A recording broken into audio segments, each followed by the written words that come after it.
ఏంటంటే ఏం చేస్తున్నావు?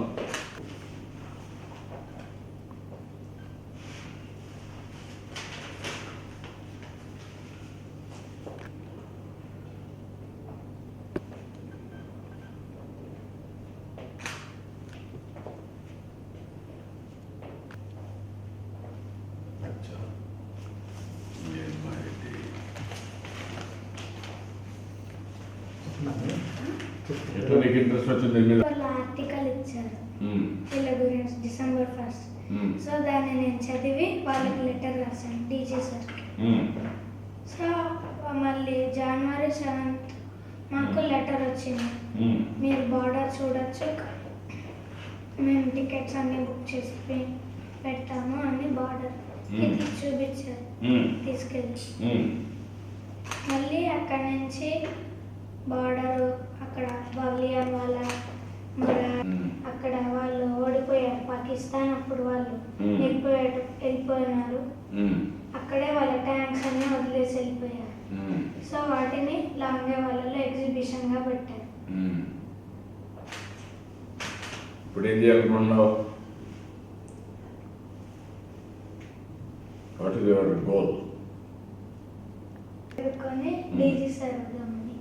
DG for BSF. బిఎస్ఎఫ్ కావాలన్నా దేశాన్ని కాపాడతాం.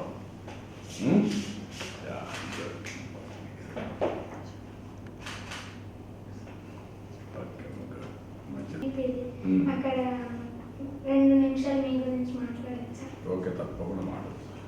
No problem. ఏం మాట్లాడతావు? వాళ్ళు మాట్లాడితే మన నా ఏజ్ వాళ్ళు, నాకంటే చిన్న వాళ్ళు మీ గురించి ఇంకా ఎక్కువ తెలుసుకొని మీరు చేసే రాష్ట్రానికి చేసే మీ అభివృద్ధిని తెలుసుకుంటారు. ఓకే, మీకోసం నేను పనిచేస్తున్నాను, పిల్లల కోసం, భావితరాల భవిష్యత్తు కోసం, మీ అందరి భవిష్యత్తు కోసం. డూ ఇట్, మరణిస్తాం. ఇంకేంటమ్మా? చెప్తుంటాడు సార్, అమరావతి డెవలప్ అవ్వడం అంటే చెప్తానన్నాడు, మర్చిపోయాడు. నువ్వు పోలవరం చూసావా? చంద్రబాబు సార్ అన్ని ప్రాజెక్టులు అన్ని కట్టేస్తున్నాడు అమ్మా, కేసీఆర్ ఏం చేయట్లేదు మాట్లాడుతున్నాడు. ఐక్యూ ఇస్ గుడ్, ఫ్లూయెన్సీ ఉంది, థాట్ కూడా బాగుంది, కరెక్ట్గా చెప్పగలుగుతున్నావు, పోయినట్టు జ్ఞాపకం ఉంది, పట్టుదల ఉంది. ఇప్పుడు స్కూల్ ఓకే బాబా. ఓకే బాస్, నేను ఈ ఫోటోస్ ఎప్పుడు ఎప్పుడు నా ఫోటోస్ దిగండి అంటే చాలా సార్లు తింటాను. టేక్ హిమ్ టు పోలవరం, నేను కార్ అడిగమంటాను, పోయి చూసుకొని బ్యాక్ వచ్చి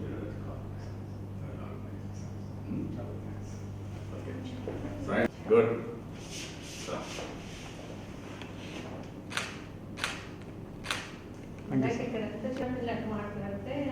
బాగా అట్రాక్షన్, పెద్దవాళ్ళు కూడా రిలీజ్ అవుతారు, నాట్ ఓన్లీ పిల్లలకు కాదు, పెద్దవాళ్ళకు కూడా మెసేజ్ పోతుంది. అరే చిన్న పిల్లవాడు 5వ తరగతి మాట్లాడుతున్నాడు, మేము మాట్లాడలేకపోతున్నాం, మేము కూడా మారాలి, ఒక మెసేజ్. చాలా మంది జడ్జెస్ అందరూ పిల్లల్ని మోల్డ్ చేయడం అనేది నేషన్ పట్ల బాధ్యతగా ఉండాలి. అది ఉంటే